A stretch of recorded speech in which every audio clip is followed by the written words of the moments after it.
Sempre uma alegria estar com vocês aqui nessa casa, tão acolhedora, né? Onde a gente sente muita paz no coração da gente e fica feliz de estudar um pouquinho o Evangelho segundo o Espiritismo.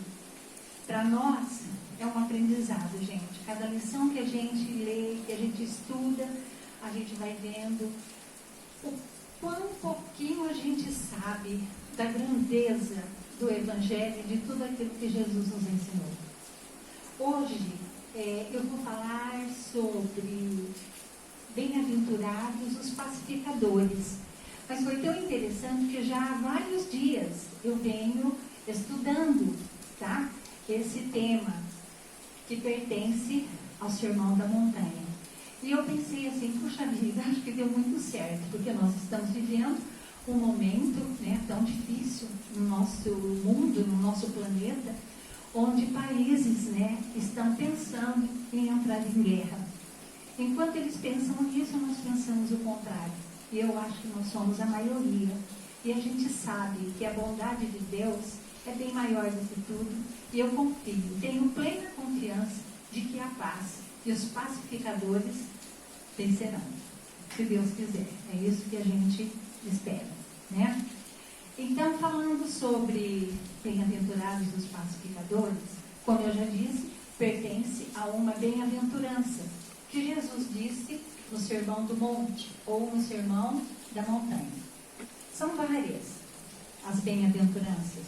E a gente tem que ir, gente, pensa bem, caminhando através da nossa vida, a primeira bem-aventurança, a segunda, a terceira, porque são 9. E essa que eu escolhi é a 7ª.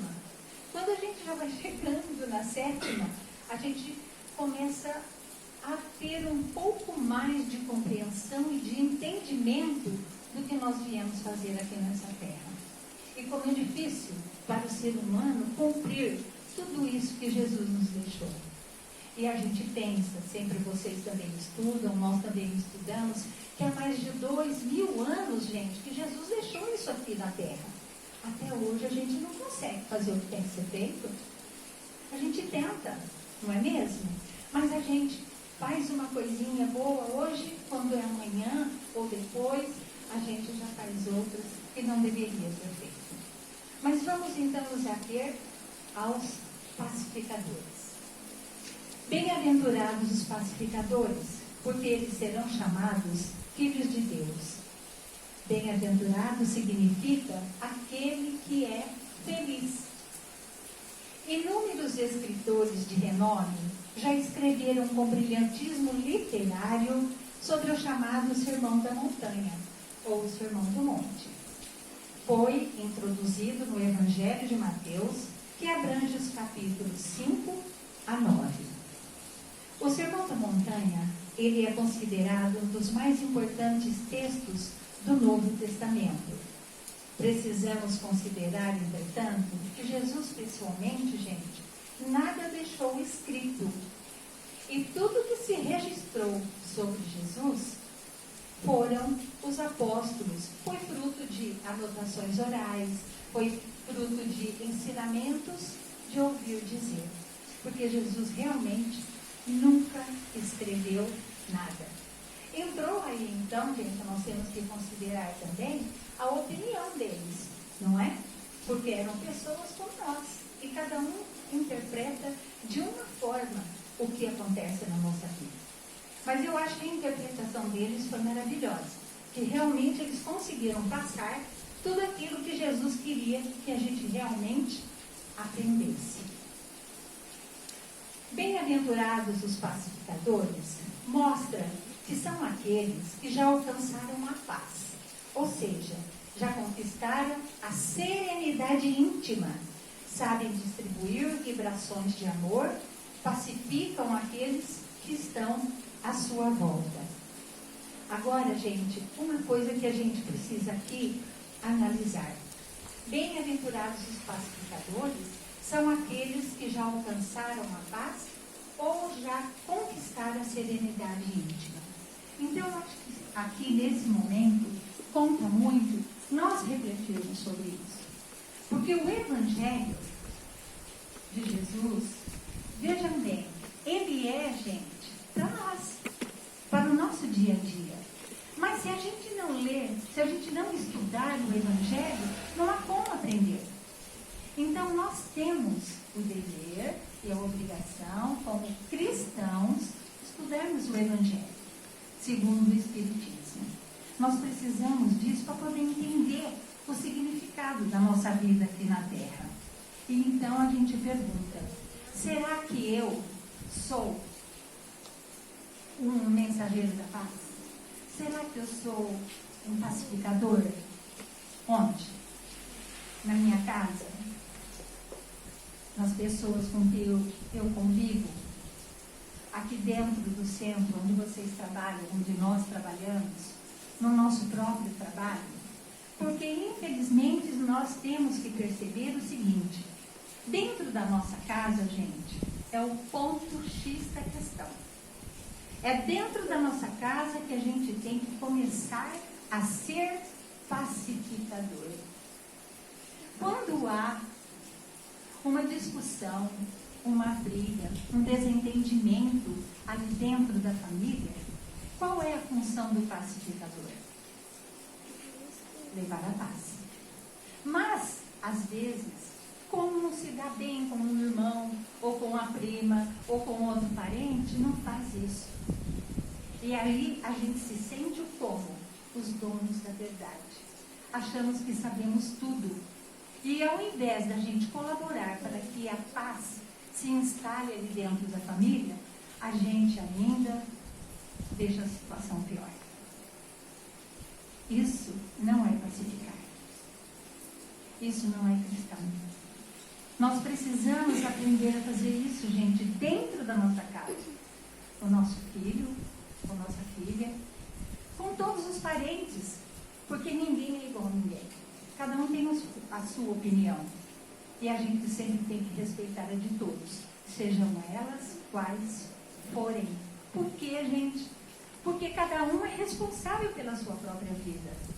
Cada um de nós temos o nosso livre-arbítrio e fazemos as nossas escolhas.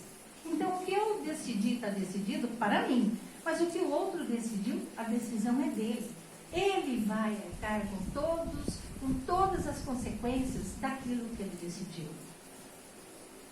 Então, a gente tem que ser mensageiro da paz. O nosso caminho, gente, não é fácil. Não é.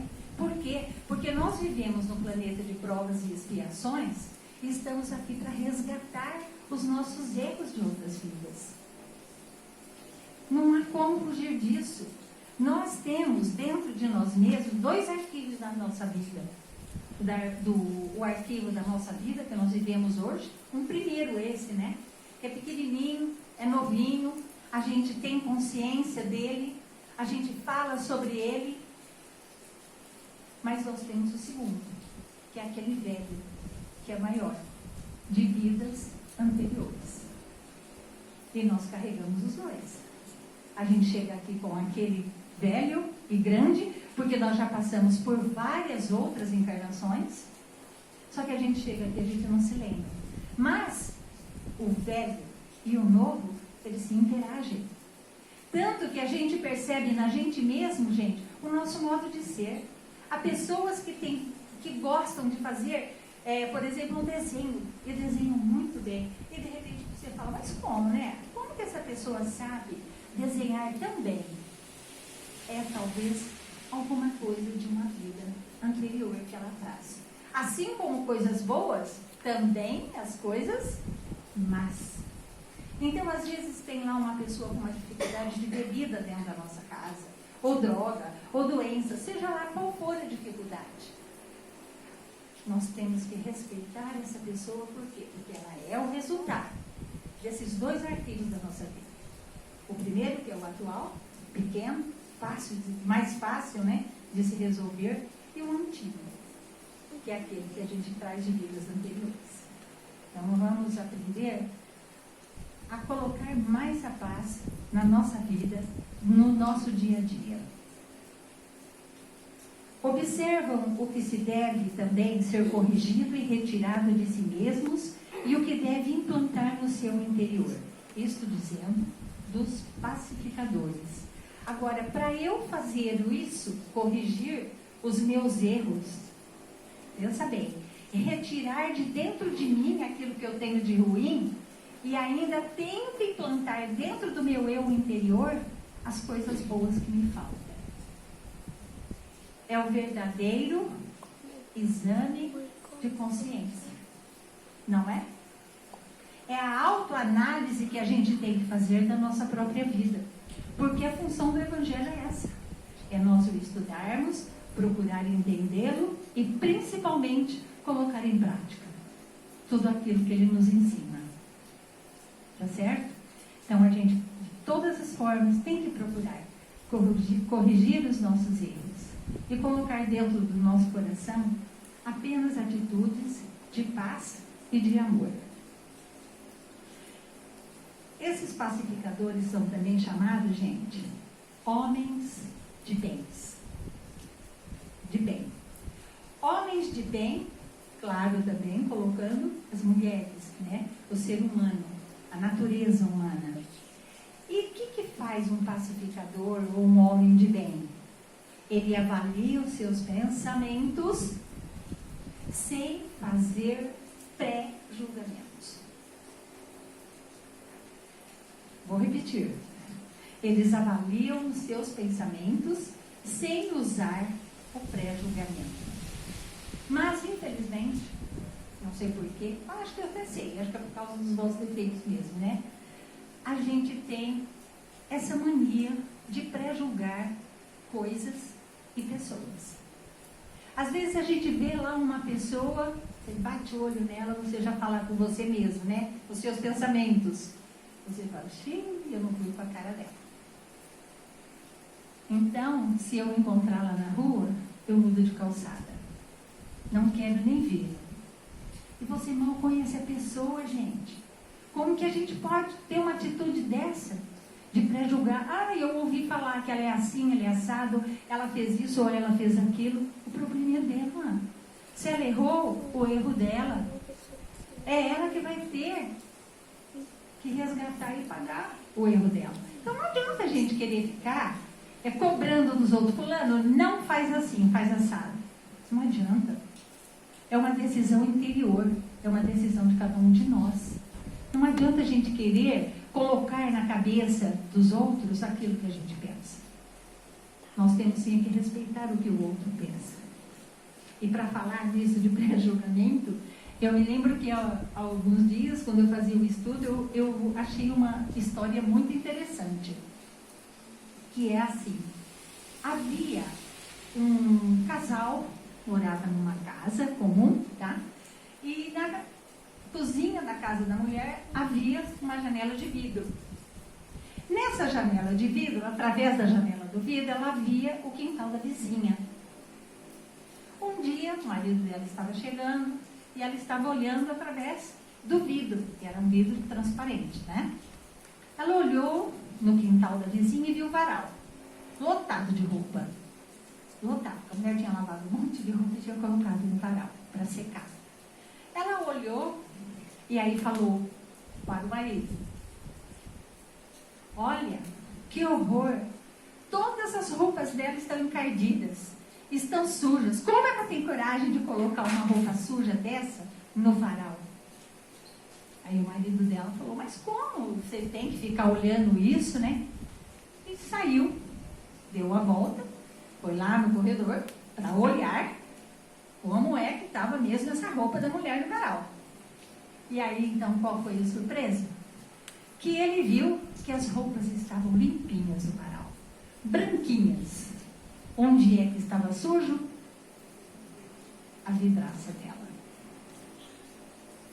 Ela não cuidou da vidraça da casa dela. Ficou suja. Então, quando ela olhou de dentro para fora, o que ela viu? Ela viu a roupa suja no varal. Isso chama-se pré-julgamento. É uma lição, gente, que a gente precisa prestar muita atenção, porque a gente costuma fazer isso no nosso dia a dia. Infelizmente, nós costumamos fazer. A respeito de tudo e a respeito de todos. Infelizmente, fazemos. Somos pacificadores? Não somos. Precisamos, gente, tirar isso de dentro de nós, essas más influências, né? E parar de querer ficar falando, vendo coisas que não existem. Porque realmente, na realidade, isso foi uma grande lição para a mulher. Ela viu que, na verdade, quem era a pessoa errada era ela, que não lavava a vidraça, e foi pré-julgar a vizinha dizendo que ela lavava as roupas muito mal lavadas. Esse é uma avaliação de pensamento. Outra coisa é avaliar as nossas obras, as boas e as más. Porque nós fazemos, né, todos os dias, muitas obras. Mas nós fazemos obras boas e também fazemos as obras más. No caso, também participando dentro desse estudo, em outras ocasiões eu já falei sobre isso, e falo e acho muito importante, que foi o estudo de Santo Agostinho, que ele sempre falou muito sobre o autoconhecimento. Ele sempre falou muito do exame de consciência. Ele sempre falou muito da autoanálise, do autojulgamento. E ele então, Santo Agostinho, todas as noites, antes de dormir, ele fazia, gente, esse exame de consciência. Então ele meditava, silenciava, e então ele pensava: o que é que eu hoje poderia ter feito pelo meu próximo e não fiz? O que eu poderia ter ajudado o meu vizinho e não ajudei? O que eu poderia ter acudido alguém na rua e ignorei? Alguém que passa fome, alguém que está sem roupa. Todo mundo tem medo, né? A gente acha que é bandido, não é isso mesmo? Mas não é a gente. É a gente pedindo socorro. Mas nós, no nosso egoísmo, nós olhamos somente para nós, para a nossa família, para os nossos filhos. Somente o que falta à nossa família. Ao próximo, infelizmente, nós não fazemos. Quando fazemos um pouquinho. Então leva lá uma cesta básica, ou então dá uma comida, ou então dá uma roupa, e nós achamos isso mais do que suficiente. Não que não seja bom, não que não seja legal uma atitude dessa, mas essa atitude nós tínhamos que ter todos os dias com todos os nossos irmãos. Daí a que conclusão nós chegamos? O quanto nós somos imperfeitos. Infelizmente. E diante dessa nossa imperfeição, gente, é onde nós não temos o direito de julgar o outro. Por quê? Porque nós também temos os nossos erros. Então nós precisamos começar a entender isso. A hora que a gente começar a fazer a mudança dentro de nós, nós já vamos com toda certeza passar para a nossa família e também passar para as outras pessoas que nos cercam. Depois de avaliar as nossas obras, o seu tempo livre. O que a gente faz no nosso tempo livre? Você estuda o Evangelho? Você vai em busca de pessoas que estão precisando de você? Você, será que sai para comprar um remédio para alguém que está doente? Ou deu atenção, uma palavra para uma pessoa que mora ali sozinha, pertinho da sua casa? O que a gente faz no nosso tempo? Às vezes a gente tem muito, mas muito tempo para fazer as coisas, mas a gente não faz. A gente então se acomoda, né? Fica na nossa, como falam hoje, né? Zona de conforto, que está tudo muito bom, está tudo muito bem, né? Está chovendo lá fora, mas eu aqui, ó, estou dentro da minha casa, debaixo da coberta, tomando leitinho quente, comendo um pãozinho, né? Não é? Isso, no celular, como disse a minha amiga aqui. Perdemos horas e horas e não fazemos nada. Gente, o tempo é muito importante para o nosso desenvolvimento espiritual. Nós precisamos crescer, nós precisamos estudar mais, estudar o Evangelho, porque eu fico pensando assim, hoje nós somos o resultado que aprendemos lá na nossa infância, né? O Brasil é um país essencialmente católico, Depois que foi aparecendo o Espiritismo. E aí nós fomos tomando conhecimento do Evangelho segundo o Espiritismo de Allan Kardec. Foi muito depois. Mas Deus nos deu essa oportunidade e nos deu esse momento agora. Então nós temos que aproveitar o nosso tempo, fazendo coisas úteis, fazendo coisas boas, amando mais o nosso próximo, olhando para eles com um olhar de mais amor. Certo? E também praticar o maior de todos os mandamentos que Jesus nos deixou. Qual é? Amar ao próximo como a si mesmo. Essa é a maior caridade que a gente faz. Amar ao próximo como a si mesmo. E aí entra, nesse estudo, uma citação de Mateus, no capítulo 7, 3, versículo 5. Mateus fala assim: e por que reparas tu o argueiro que está no olho do seu irmão, e não vês a trave nos seus olhos? Pode, porventura, o cego guiar outro cego? Não cairão ambos na cova? Vejam bem, amar ao próximo como a si mesmo. Parar de julgar, que é aquilo que falamos lá no começo. Certo? Porque a gente, nós somos mesmo campeões para julgar os outros. Somos ótimos juízes para julgar o meu próximo. Para mim, não. Para mim, eu sempre encontro uma desculpa. Eu sempre vou achar assim, eu fiz isso porque aconteceu aquilo. Então, quando a gente, veja bem, quando ele fala que a gente enxerga um cisco, o argueiro no olho do outro, gente, que é uma coisa tão pequena, às vezes a pessoa tem um pequeno erro, como todo mundo tem, e a gente já pré-julga e esquece que a gente tem um enorme no nosso olho, uma trave enorme. E aí ele pergunta, porventura, pode um cego, que é aquele que está com o cisco no olho, guiar o outro cego que está com uma maior no olho dele? O que vai acontecer? Os dois vão cair numa cova, que é um sentido simbólico. Eles não vão chegar a lugar nenhum. Eles nunca vão evoluir. Eles sempre vão ficar marcando passo na vida. Então são situações de vida, gente, que o Evangelho nos ensina no nosso dia a dia. Mas a gente não presta atenção nisso. Nós somos muito materialistas.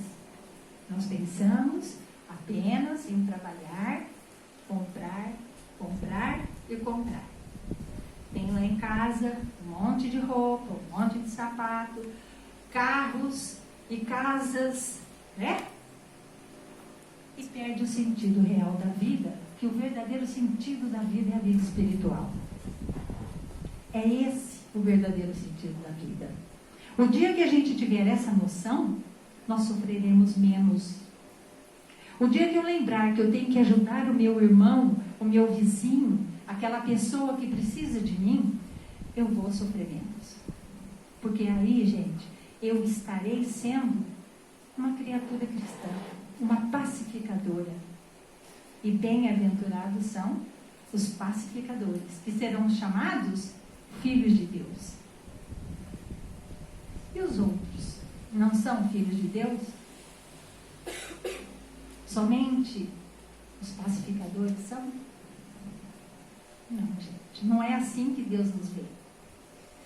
O que acontece é que aqueles não pacificadores, eles terão um momento na vida deles que eles alcançarão o conhecimento. Eles só vão ficar mais atrasados. Serão retardatários no desenvolvimento e no caminhar da sua vida. Mas um dia eles chegam lá. Um dia eles chegam até Deus. Porque a gente, quando a gente sofre aqui na Terra e tem alguma decepção muito grande, a gente corre a pedir socorro para quem? Para Deus. Então é bem aquele ditado antigo que se fala, que se a gente não chega pelo amor, a gente chega pela dor. E é uma grande realidade. É assim que a gente age e é assim que a gente faz. Infelizmente é assim que nós agimos. Então, nesse entendimento de conduta no bem, que nos credencia a ser chamados como filhos de Deus, nós temos que saber que Deus, a nenhuma ovelha se perderá. É assim que ele diz. E não se perderá mesmo, gente. Que foi o que eu acabei de dizer. Ele acompanha a pessoa até o momento que ela vai ter o real entendimento da vida. Vai demorar um pouquinho, mas ela chega lá, até o conhecimento de Deus.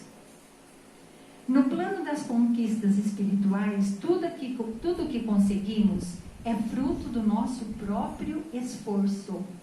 E é em razão dessas conquistas espirituais que os pacificadores serão chamados filhos de Deus. Então, qual é a nossa principal conquista? A espiritual. Não adianta a gente ter conquista material. Elas acabam. A ferrugem come. A terra come. Quando nós vamos embora, né, todo mundo já sabe e fala que o caixão não tem alça, não é isso? Que tudo fica para trás. Aí então, quando morre, deixa lá uma enorme de uma herança, e aí os filhos se matam, os parentes, né? Por causa daquilo que foi deixado. Somos pacificadores? Não somos, gente. Nós temos que ter a humildade de entender que a vida real, para a gente, é a vida espiritual, e não a material. Tá? Que a nossa vida aqui é muito breve, viu? Embora a gente tenha gente que morra com 90, 100 anos, é um período de espaço muito curto. E a gente não sabe aproveitar esse tempo curto. Jesus afirma também que os pacificadores são espíritos que se destacam entre os demais através das suas ações, que já são inalteráveis, através da força do amor para com todos, indistintamente. A gente pode fazer isso. Tratar todo mundo, gente, com muito amor, com muito carinho. As pessoas precisam disso para viver em paz. Porque quando a gente vive em paz, a gente passa para o outro, a gente fica mais feliz ainda. Porque vida sem paz não existe. Estar em paz com Deus e com os homens. Pregar um evangelho de paz e reconciliação aos que se encontram em desarmonia, respeitando a recomendação de Jesus. Apacenta as minhas ovelhas. É isso então que Jesus nos pede. Apacenta as minhas ovelhas. Ou seja, o seu irmão, o seu próximo, o seu vizinho, a pessoa que está ao seu lado, a que está distante. Apacentar, cuidar, zelar e amar. É isso que nós temos que fazer e é isso que Jesus quer dizer quando apacenta as minhas ovelhas. Através de que atitudes também, gente? Muito importante. De afabilidade, doçura e paciência. Aí chegamos no ponto X da questão, né? Chegamos no ponto X da questão. Então, através da afabilidade, da doçura e da paciência. Afabilidade e doçura são irmãs.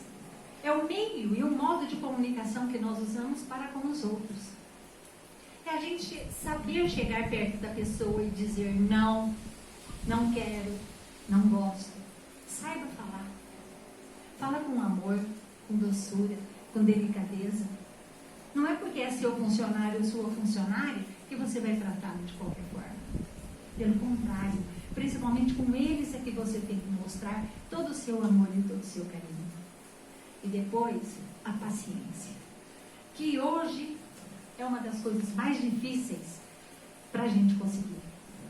Diante desse mundo tão rápido, tão louco, né, gente? Porque hoje acontece uma coisa, que 2 minutos já está acontecendo outra. A gente não tem nem tempo sequer de pensar em uma situação, já está numa segunda, numa terceira, numa quarta. Então, quando a gente liga o computador e demora um pouco para entrar, ou mesmo o celular, meu Deus do céu, a gente já fica muito bravo, né? Fala, essa porcaria, né? Por que isso acontece? Paciência, gente. Deus tem paciência conosco todos os dias. Nós erramos todos os dias. Aí a gente fala assim, bom, amanhã eu não vou errar mais. Aí chega amanhã, a gente faz de novo. Se não faz uma coisa igual, faz alguma coisa semelhante. É assim que a gente é. Nós temos que ter paciência com a vida. O mundo é maravilhoso, nós é que não sabemos aproveitá-lo. Tá? Existe uma natureza que nos dá tudo, tudo, para que tenhamos uma vida simples, uma vida farta. Mas o homem, na sua ambição, na sua vontade de poder, na política, infelizmente, né? Quanta coisa acontece e aí estraga tudo. E o ser humano então se perde no meio do caminho. Infelizmente. Então, paciência com as dificuldades que a gente tem nessa vida. Só adquire a paz quem é capaz de atender ao chamado de Jesus. Essa paz, ela não surge espontânea. Ela é conquistada progressivamente de cada um de nós ao longo do tempo e ela se reforça pelas dificuldades encontradas na nossa vida. E é nesse sentido que Paulo assim se expressou no final da sua vida terrestre. Combati o bom combate. Completei a carreira e guardei a fé. É assim que a gente precisa fazer. Combater o bom combate. Enfrentar a vida com todas as suas adversidades, com todas as suas dificuldades. Combater o bom combate. Seguir a carreira ou o caminho e fazer isso e guardar a fé. Acreditar que tudo aquilo que eu faço, que tudo aquilo que eu passo, a fé está me sustentando. Que eu vou chegar a algum lugar porque eu tenho a proteção de Deus. Ele é meu guia, Ele é minha luz. É assim que a gente precisa pensar. A suavidade da paz, gente, ela virá não por uma circunstância externa, mas de uma paz que flui da nossa alma. Isso é importante. De dentro do nosso coração, a gente passar essa paz para as pessoas. Tá? Não é também um tipo de paz com ausência de conflitos, mas é uma paz que permanece com a gente mesmo diante das dificuldades. É claro, não existe vida, né, gente, que não tenha problemas. Isso não existe. Uma hora a gente tem uma doença, uma pessoa da família tem outra hora falta dinheiro, enfim. São muitas e muitas. Quero estudar e não posso, não tenho dinheiro para pagar a faculdade, e assim por diante, né? Cada dia uma dificuldade. Mas a gente tem que ter essa confiança, essa paz dentro da gente, que tudo vai dar certo. Nós somos espíritos em eterna caminhada, rumo ao infinito. Essa última bem-aventurança, que nós estamos estudando, ela é considerada o caminho da perfeição, porque aponta para dentro de nós mesmos. Depois de passar por todos os graus de evolução, nos harmonizamos com Deus no estágio do entendimento de cada um de nós. Pacificar. É essa a palavra. Trazer primeiro essa paz dentro da gente e poder distribuí-la a todas as pessoas. Mahatma Gandhi, que foi a grande alma da Índia, ele não era cristão. Mas olha o que ele disse sobre as bem-aventuranças. Se todos os livros sagrados da humanidade se perdessem e só salvasse o Sermão da Montanha, nada estaria perdido. Nele se encontram o Oriente e o Ocidente, o Brahmanismo e o Cristianismo, e a alma de todas as grandes religiões da humanidade. Porque é a síntese da mística e da ética que ultrapassa todas as filosofias e teologias humanas. Vejam vocês, então, a importância das bem-aventuranças que Jesus falou lá no Sermão do Monte. Se tiverem oportunidade, quando tiverem, lá mesmo no Evangelho tem. Tá? No Evangelho segundo o Espiritismo tem as bem-aventuranças. Leiam, estudem, reflitam sobre elas. E colocam todas elas palavra por palavra, dentro do seu coração. Para encerrar, então, que tenhamos, cada um de nós, o despertamento para a prática das bem-aventuranças, a fim de que, a seu tempo e evolução, nos tornemos todos bem-aventurados. É isso. Que a paz de Jesus esteja em todos nós. Boa noite. Obrigada.